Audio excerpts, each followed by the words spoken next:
Hey everybody, welcome to our first ever live with the BEXperts. It's Monday, April 20th. We are pre-recording this one, but we are starting a new venture. We're going to try and deliver some of the content, some of the market research that we do in this new video format. So we are going to start these actually live. So every Monday and every Thursday at 2 p.m. If you wanted to join us, we would love to hear from you. So what we're trying to do with this is to just get in touch with people in a new way. There we go. We wanted to, like I said, deliver content in a video format. So we do this research. We're looking for business opportunities for the Arizona architecture, engineering, and construction communities. We wanted to deliver the content that we do for our current subscribers. We wanted to deliver that in a new way. We wanted to be able to connect with people. So when we do these live, or if you're watching the pre-recorded version, we would love to hear from you. So add your comments, give us your feedback. And what we really wanted to know is what you guys see going on in the market. So we wanted to share what we see. The collective knowledge of everybody on here from the BEX research team, from myself, is pretty powerful. So I'll introduce you in a second just to the whole team, but we really wanted to hear from you as well. So we wanted to ask the most basic question, which is, what are you guys seeing going on?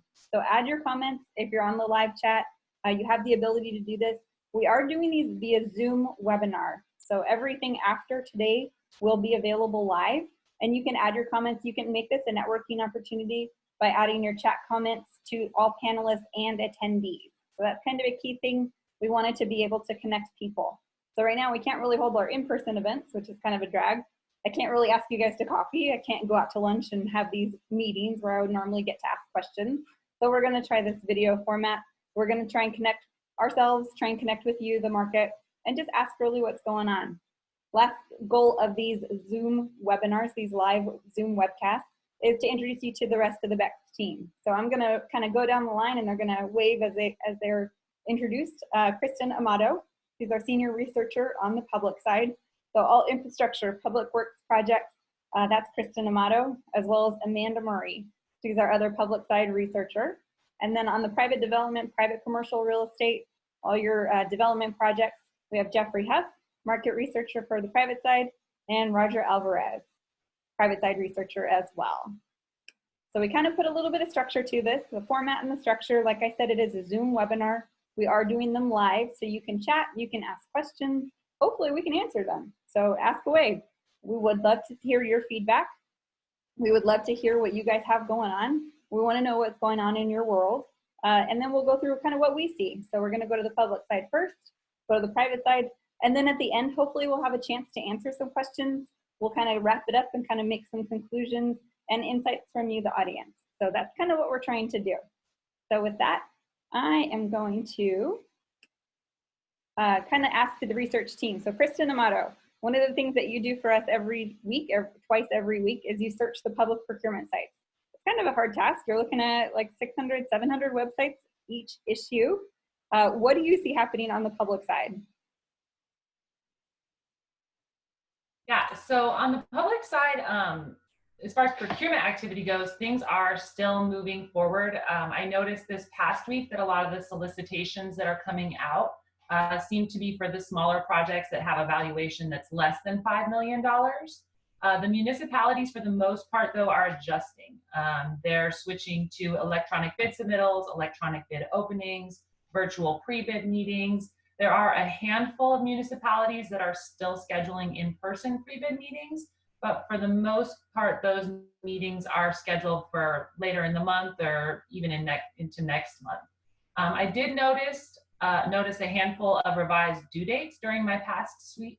So a lot of these due dates are being pushed either to the end of April or even into May. Some of the bigger ones that I came across, the city of Mesa has a design RFQ for the Northwest Water Reclamation Plant process improvements. That due date has been pushed into early May. The city of Scottsdale has extended the due date for their RFP for the development of a baseball-themed visitor experience at the Scottsdale Stadium. That's also been moved into early May. And then the Department of Defense has revised both their pre-bid meeting date and their due date for renovations to Facility 5247 down at Davis-Monthan Air Force Base in Tucson. That pre-bid meeting is now taking place this week, and the due date is not until mid-May. As far as new solicitations coming out, the biggest one I came across during this last week was for construction services for the City of Scottsdale's Booster Pump Station 57 rehabilitation. That contract has an estimated value of $5.6 to $6.5 million, and the IFBs for that are due in mid-May. So like I said, not a lot of really large projects that came out this past week, but that's not too out of the ordinary. They do tend to come in waves. So one week I'll have a ton of them, and then the next week it might be a little bit slower. So it's probably a little too early to speculate anything based off of it being a slower week. You know, we'll see next week there could be 15 huge solicitations that come out. So it's hard to say. Gotcha. Okay, cool. Amanda, how about you? You do a lot of updates for us on the public side as well.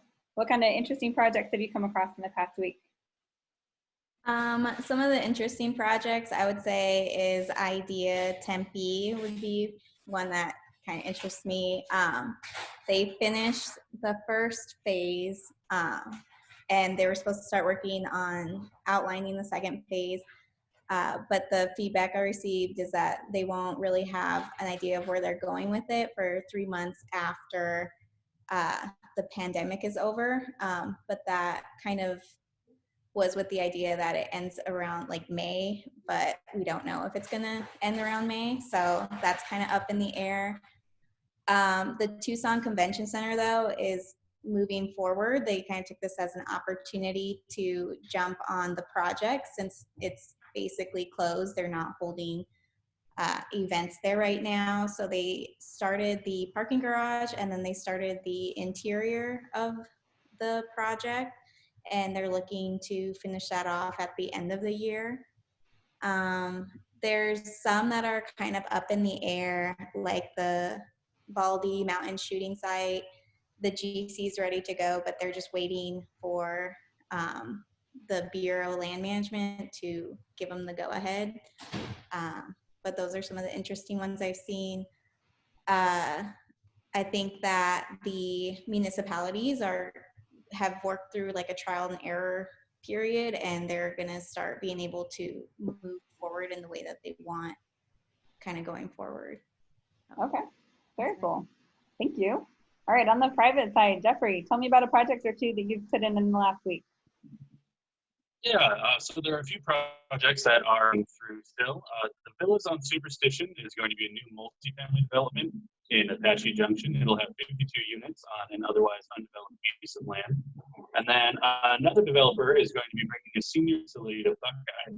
The Sundance Senior Living Facility will have 207 units, split between independent, assisted, and memory care specific units, with the option to build several independent living casitas later on as a second phase. There's also the Chirion Energy Facility in Pinal County. That's going to be 10 megawatts plus battery storage on undeveloped land, hoping to start construction by the end of the year and finish a few months later. Very cool. Thank you. Roger, you're pretty busy updating all the private development projects moving through the process. Can you tell us about a couple that you updated in the last week or so?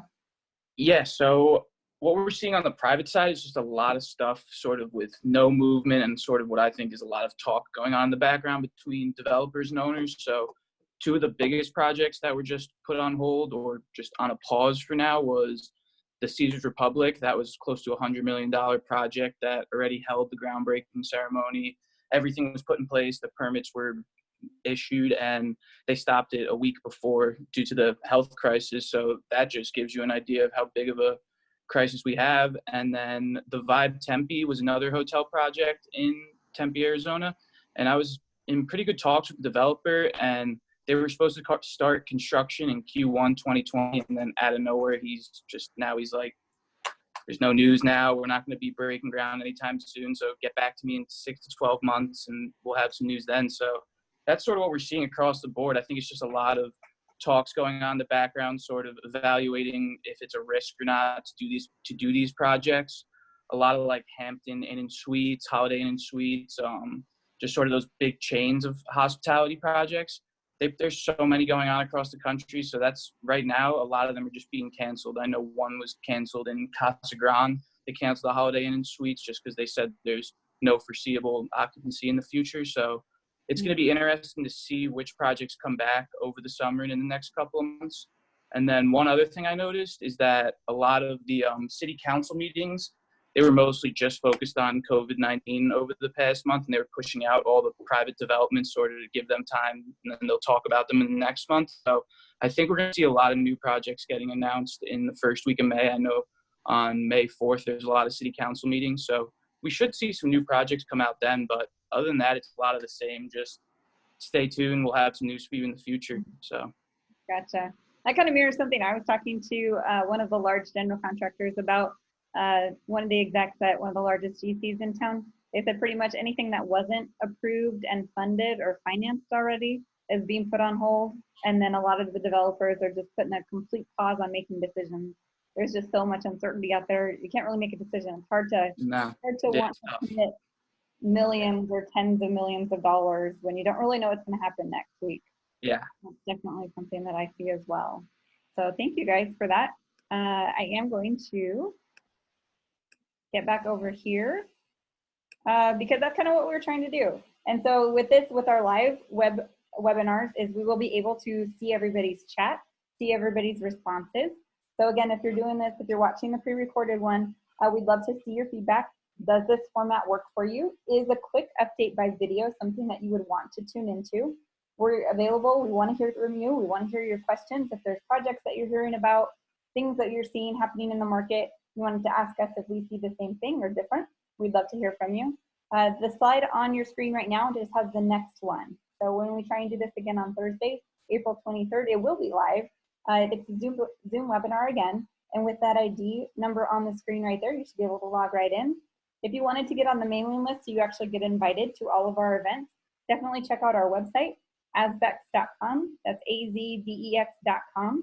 We do produce a twice weekly newsletter, which goes out. That's what we were talking about, some of the active procurements. That's a really good resource to know everything that's currently bidding. And then the database application, when we talk about these major projects that are being updated or put on pause or put on hold, that's really where you're going to find that kind of granular detail on all these major projects. So you can always find more information on our website, azbex.com. And we look forward to seeing you next time. Hope to see you there. Bye, guys.